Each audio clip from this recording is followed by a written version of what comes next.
Hi darlings, welcome back to my YouTube channel. Thank you so much for tuning into this right here video. I really do appreciate the support, and I would appreciate it if you subscribe to my channel if you haven't already. Just click the subscribe button down below. It will cost you absolutely nothing, but it would mean a whole lot to me. Please just bless my ear, okay? And one of the things that I've decided I'm going to do more of this year is things that I love or like. And one of the things that I absolutely love to do is to talk. I love having conversations that are productive, that are informative, that are entertaining, like just conversations that grow you. And so I'm going to be doing more of that on my YouTube channel this year, having conversations about absolutely everything and anything, giving life advice, like doing Q&As and everything like that. So I would love it if you guys just tune in and watch and share and support me throughout this journey. So I haven't really decided on what I'm going to call this segment of the channel though. Like I'm thinking more like talks with Kay, conversations with Kay, or like life with Kay, because I'm going to be talking about a whole lot of everything. So I am open to suggestions from you guys. The comment section is absolutely free and open to everybody. Please do go ahead and leave your comments in the comment section down below. Just help me choose a name for the segment of my YouTube channel, okay? And if you want me to discuss anything, you could also suggest it in the comment section down below. So today I'm going to be diving deep into the world of feminine hygiene or feminine care, and I'm going to be sharing with you guys 9 tips that I think everybody, and especially every woman, should be aware of as far as feminine hygiene and feminine care are concerned. And I say everybody, including men, because you're somebody's boyfriend, you're somebody's husband, you're somebody's uncle, and you might find yourself in a situation where you need to give them tips or advice. So this video is for everybody, okay? Help your sisters out. So without wasting much more time, like I said, I love to talk and I could rumble on and on and on. Let's just get straight to it. Tip number 1, have a good relationship with your girl down there. Okay, there are people out there, men, medical practitioners, who know your homegirl more than you know her, and that should not be the case. Take a mirror, go down there. If you need to squat, if you need to lift a leg, if you need to lie on your back and lift up your legs in the air, okay, take a mirror, go down there, make sure you observe everything, her color, how she looks, just the color of the discharge, just the whole situation down there. Make it a habit of just taking a mirror, going down there, have conversations with her. Hi girl, how you doing? Is everything okay? Is everything in order down there? Am I keeping you well?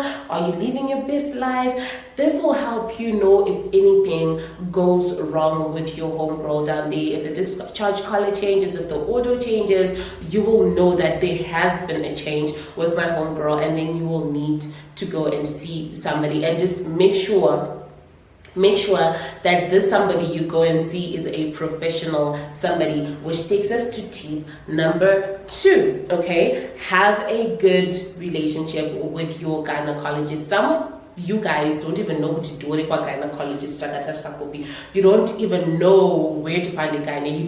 You haven't ever visited a gyne in your life. But then things like pelvic exams and pap smears are really, really important for the sake of your health. So have a good relationship with your gyne. Visit the gyne often and have your pap smears and pelvic exams as recommended by a gyne, because this just helps you maintain the well-being and the health of your homegirl down there. Okay, so have a good relationship with your gynecologist, and this will just help you know what to put and what not to put down there, and just help you not fall prey to some of the things that I'm seeing on social media these days. Okay, so have a really, really, really good relationship with your gyne. Don't introduce anything to your body, onto your body without consulting your gynecologist as far as the homegirl down there is concerned, because this is your ability to have kids. This is an organ you're gonna live with and die with, so you better take the best care that you can of your homegirl. Okay, that takes us to point number 3. Like I said, if you feel like anything is wrong or anything is off, go to a gynecologist. These people have studied about this thing and its health and its well-being and how to treat it, its characteristics, how it acts, how it reacts for years. They have degrees, diplomas, certificates, and so these are the people that you actually have to absolutely consult, not your friends, not social media. Tip number 3, your friends, social media are not OBGYNs. they are not. So please stay away from just taking advice from every Tom, Dick, and Harry and just doing that to yourself and running with that advice.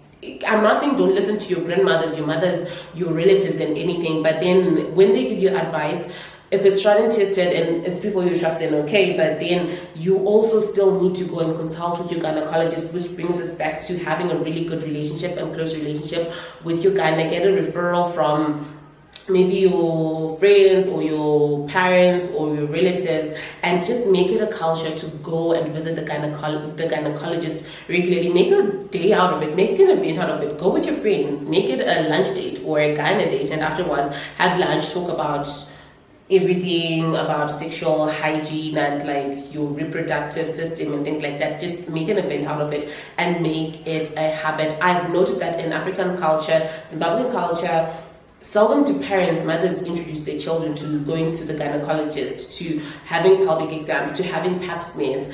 It's just not part of any conversation, but it's something that you should do on a regular, be it you're sexually or not sexually active, you still have to go and visit the gynecologist. Okay, so shy away from just taking advice from your friends and social media and running with it. That takes us to number 4, okay, which is the best thing for you to wash your homegirl down there with is water. I know. The first thing you think of when it comes to washing off dirt is soap. But is soap the best thing for your girl? No, it is not. Oh, I rhymed. Soap is not the best thing to wash your girl with. Water is enough. It is more than enough. Just give yourself time with your homegirl and wash her with water. Shy away from douching. There are actually people who take soap and like go in there with their fingers and like swirl and things like that.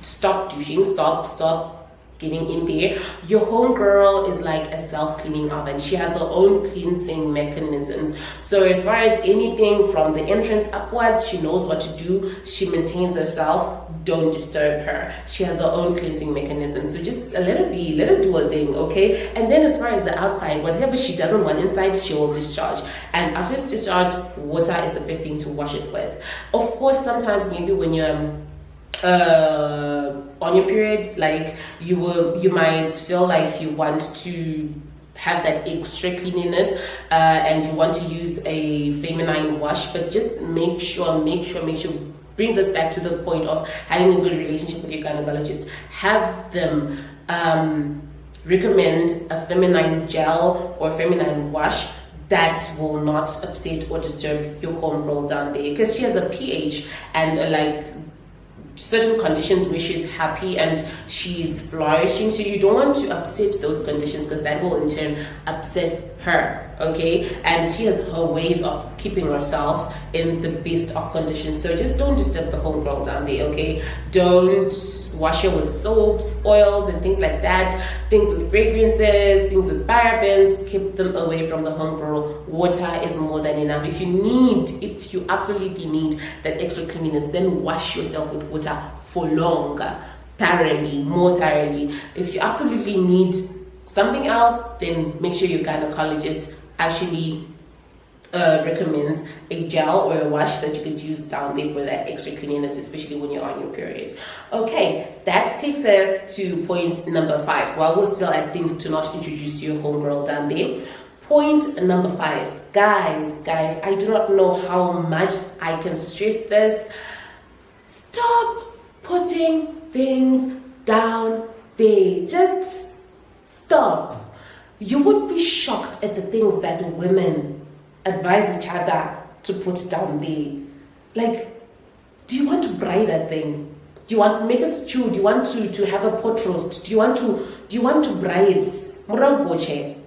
Huh? So why are you marinating that thing? Why are you tenderizing the homegirl? Like, I've heard people talking about put lemons down there, dip a cloth in apple cider vinegar and put it up there, put garlic, put coarse salt. And guys, what exactly are you doing to yourselves? Stop doing that to yourself. No, absolutely not. It is not necessary. And the saddest thing about this, and sometimes infuriating thing, is that women are doing these things to please men, putting your whole life at risk for the sake of a man, like, and wrongfully so, because these things actually do not help. Go to your gynecologist if you feel like you have any concern, anything that you'd want to take care of. Go to your gynecologist. There are people who are actually grating apples and making their own apple cider vinegar, and I'm like, yo guys, no, don't do that for yourselves, don't do that to yourselves. It is absolutely not necessary. Stop traumatizing the homegirl down there, please. Just stop. Just stop traumatizing her. She doesn't deserve it. She is good like that. Stop. Brings us to point number 6, while we're still discussing about things to put and not to put down there. Okay? Everybody has a natural scent. Everybody, I'm triggered by the last point, but anyway, everybody has a natural scent, like it or not. It's not going to smell like roses. It's not going to smell like pineapples. It's not going to smell like phages or things like that. Okay? It is not. It has its own natural scent. Of course, when it starts smelling funky or fishy, then you have to see somebody about it, somebody professional, okay, about it.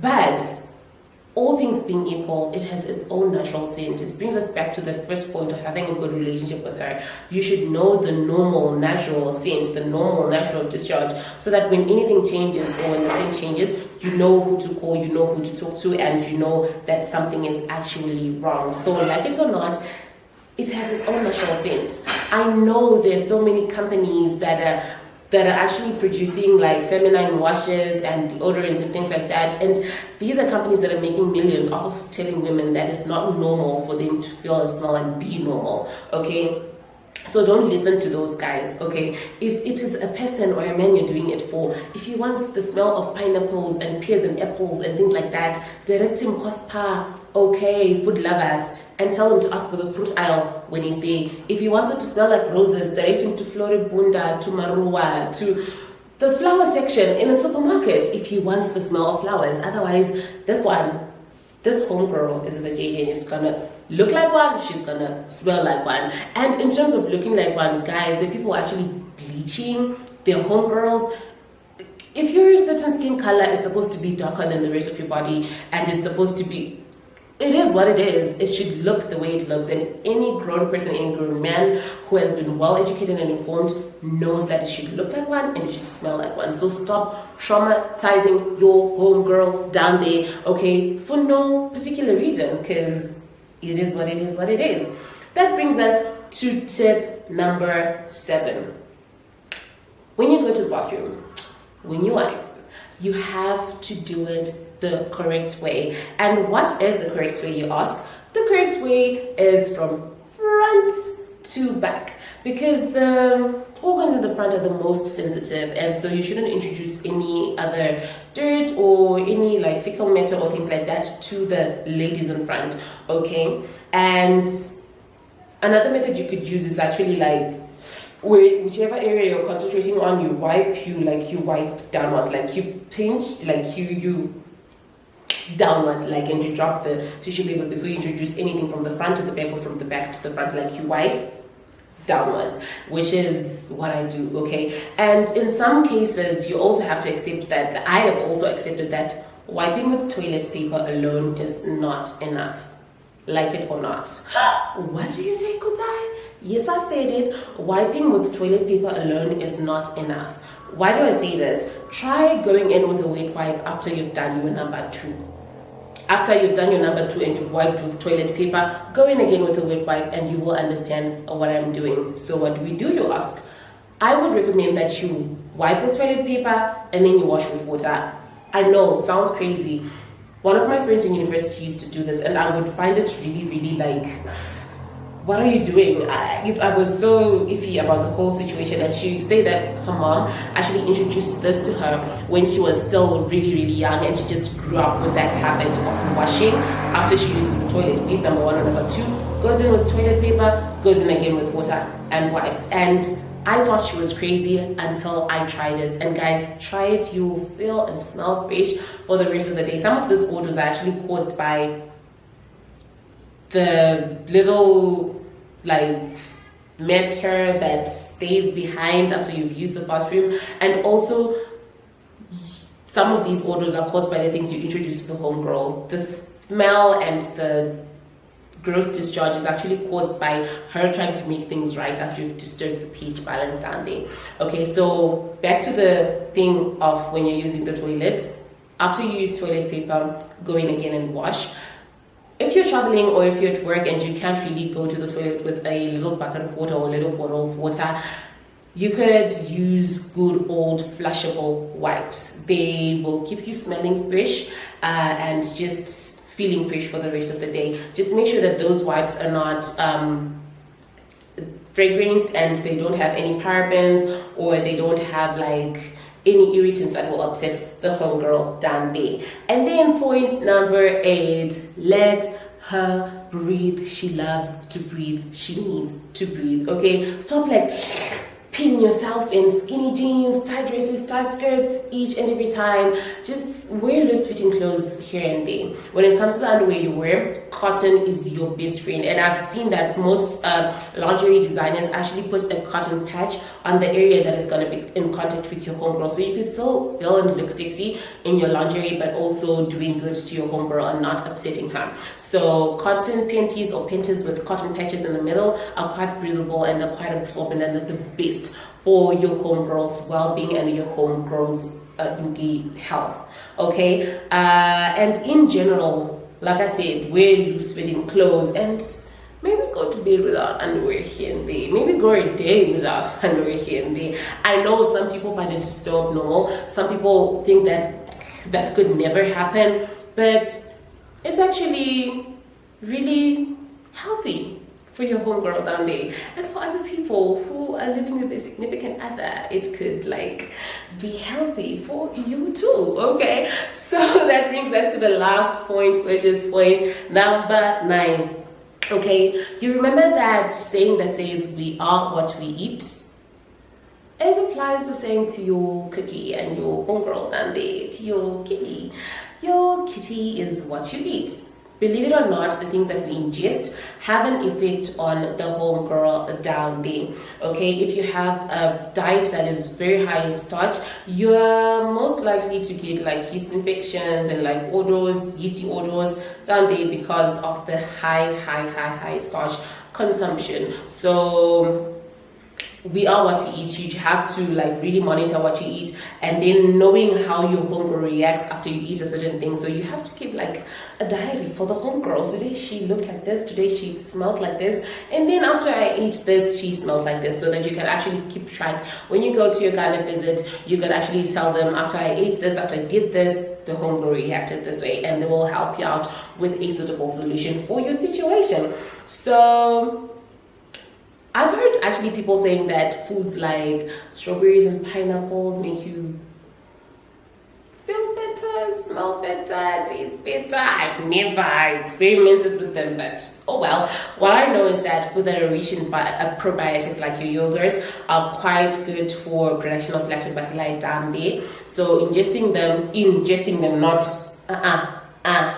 yes, it's very good for you, because they promote the production of lactobacilli, which then keeps the down there acidic, and acidity is quite good for the homegirl at the pH that it should be at. And also that acidity will then make sure that any other bacteria does not proliferate down there, does not grow down there. Any other bacteria that is not supposed to be there doesn't grow down there because of the acidic conditions. So these are my 9 tips that I feel that every female out there should be aware of, should apply to their lives. I feel it. I hope you feel the same way too. Thank you so much for watching until this point in this video. If you like it. Comment in the comment section down below on any other feminine hygiene tips that you'd want the ladies to know of. If you agree with this tips, just pour out your thoughts about this in the comment section down below, and I'll meet you in my next video. Love you.